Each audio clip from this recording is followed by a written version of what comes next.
Bonjour à tous, c'est Vicky Bogart pour Forbes Business.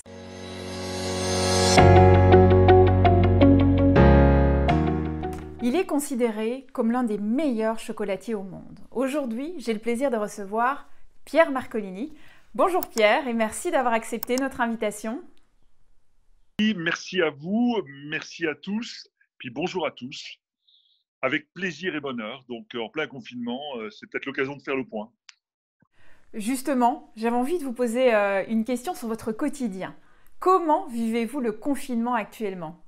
Alors, à la fois, hmm, à la fois c'est étrange et à la fois j'essaie de le vivre bien. D'abord parce que philosophiquement, pardon, toujours un peu difficile à dire, euh, j'ai tendance à regarder le verre à moitié plein et donc je me dis, quand il y a ce genre de choses, quelles sont les opportunités qu'on peut avoir. Et donc, étrange parce que je pense que pour le monde entier, une pandémie de cette ampleur, de cette envergure-là, on ne l'a jamais connue et on ne sait pas ce qui se passe. Et puis la deuxième chose, je suis chocolatier comme vous l'avez dit, mais je suis aussi entrepreneur. La maison Marcolini, c'est 350 personnes à travers le monde, c'est plus d'une quarantaine de boutiques à travers le monde, et donc on est touché tant en Chine, au Japon qu'en Europe. Et en tant qu'entrepreneur, effectivement, on est dans une situation où c'est compliqué parce que on ne sait pas de quoi l'avenir sera fait, et je n'aurais pas la prétention en tant qu'artisan chocolatier de me substituer aux grands scientifiques qui pourraient être devant nous. Je, qui suis-je moi pour me dire comment ça va se passer plus tard? Donc ça, c'est les interrogations que j'ai à l'heure actuelle. Maintenant, mon quotidien, c'est je revois de façon euh, introspective, je dirais, mais pas ma personne, mais plutôt mes recettes. Alors c'est étonnant, je me suis dit, mais au fond, cette maison Marcolini existe depuis 25 ans. C'est peut-être l'occasion de revoir un peu les recettes, ce qui a fait le succès, de quelle manière, de repenser un peu les choses. Pour répondre à votre question, même si j'étais un peu long, je retourne tous les matins à l'atelier parce que j'ai besoin d'y être. Même avec des masques, même avec ce que vous voulez, mais j'ai besoin d'être à l'atelier qui est malheureusement vide. Et c'est ça qui me fait vraiment de la peine, c'est que quand vous rentrez dans un atelier où il y a 1500 mètres carrés, où ça grouille, où ça sent les effluves de cacao, quand ça sent la torréfaction, quand ça sent effectivement le praliné qui est occupé à cuire, quand vous avez les odeurs de vanille, et là, c'est le calme plat aromatique. Alors ça, c'est terrible à vivre. Oui, j'imagine bien que pour vous, ce calme plat aromatique dans vos ateliers doit être assez difficile à vivre. Alors, vous l'avez dit, vous avez de nombreuses boutiques en Asie, notamment à Tokyo ou encore à Shanghai. Cette crise sanitaire, elle a donc eu des conséquences pour votre groupe dès le début de l'année? Alors moi, je vis le corona depuis pratiquement janvier, puisque je me souviens de ma directrice générale qui est à Shanghai, qui m'a téléphoné la veille du Chinese New Year pour me dire, Pierre, on doit fermer les boutiques à cause du coronavirus. J'avais jamais entendu parler de cette bête. Je ne savais même pas de quoi il s'agissait. Et je lui dis, mais en fait, tu plaisantes. Elle me dit, non, non, voilà, les autorités ont décidé de.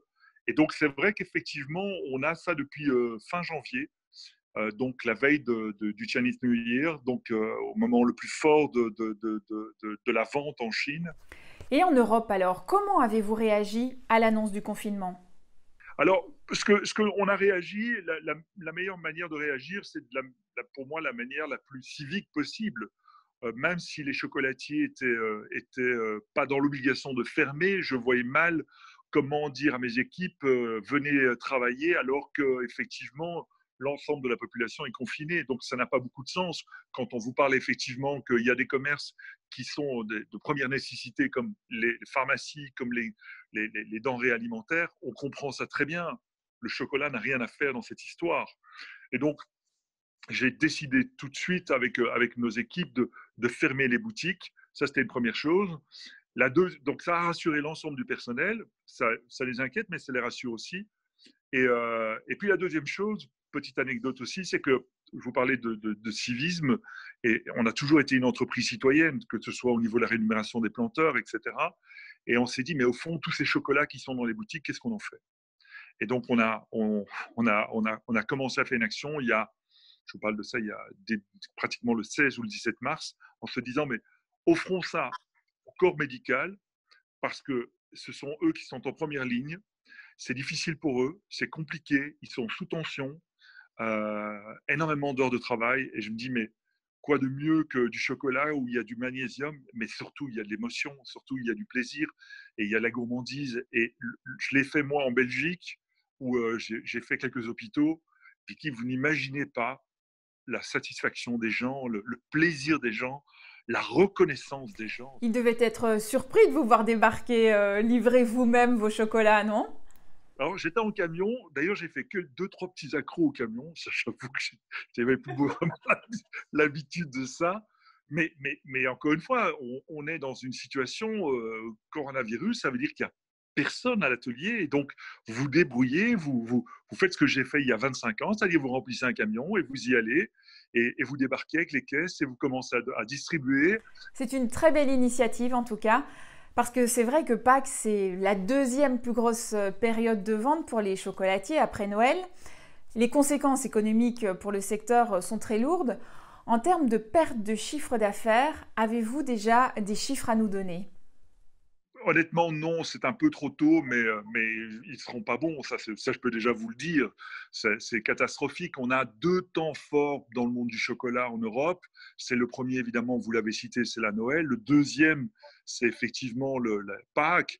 Mais nous, les chocolatiers, on va sombrer dans les abîmes du chocolat peut-être à partir de maintenant jusqu'en octobre, parce qu'on va rentrer dans des périodes qui sont les périodes creuses pour nous, donc les périodes chaudes où les gens ne consomment pas forcément du chocolat. Et donc, c'est compliqué. Le fait, on parle de déconfinement, mais en fin de compte, on va se rendre compte que on est dans une situation économique qui est compliquée, qui est difficile. Alors, je pense qu'il y a énormément d'initiatives au niveau de l'État pour aider les entreprises. On n'est pas encore les plus à plat. Hein. Quand vous regardez le monde de la restauration, c'est pire. Et c'est vrai qu'effectivement, on a une économie qui risque effectivement de vaciller, d'avoir des difficultés dans les prochains mois. Et les ventes en ligne avec livraison à domicile, elles ont pris le relais pendant la période de Pâques? Alors, une certaine partie, et avec toutes les aventures qu'on a quand on commence ce genre de choses, pas quand vous faites 10 commandes, mais quand vous en faites quand même quelques centaines, voire quelques milliers, là, vous vous rendez compte que ben, le fait est que les gens ont commandé, puis vous vous dites, est-ce que votre site est bien fait? En fait, vous apprenez, et c'est un apprentissage qui coûte cher et qui est dur parce que vous n'avez pas droit à l'erreur. Les gens ont le droit, et c'est tout à fait leur droit d'être exigeants, surtout dans des périodes comme ça où ils sont confinés, ils ont envie d'avoir leur chocolat tel qu'il a été décrit sur le site, pas autre chose. Donc, si vous êtes en rupture de stock, ben, vous ne pouvez pas commencer à dire ben, tiens, je vais remplacer le chocolat. Ce que nous avons fait un tout petit peu. On a un prestataire de service en termes de logistique qui vient nous dire écoutez, monsieur, je vous ai promis effectivement que ce sera livré en 24 heures, mais le personnel qui devait arriver, il y en a 30% de moins parce qu'ils sont évidemment dans les phases. Et donc, toute cette problématique de confinement et de coronavirus fait que tous les matins, c'est une nouvelle aventure qui commence. Comment envisagez-vous la suite? Comment préparez-vous le déconfinement? Mais on va le préparer gentiment, calmement. Je pense qu'on va adapter les horaires des boutiques. Comme je vous le disais, je n'imagine pas 2 secondes.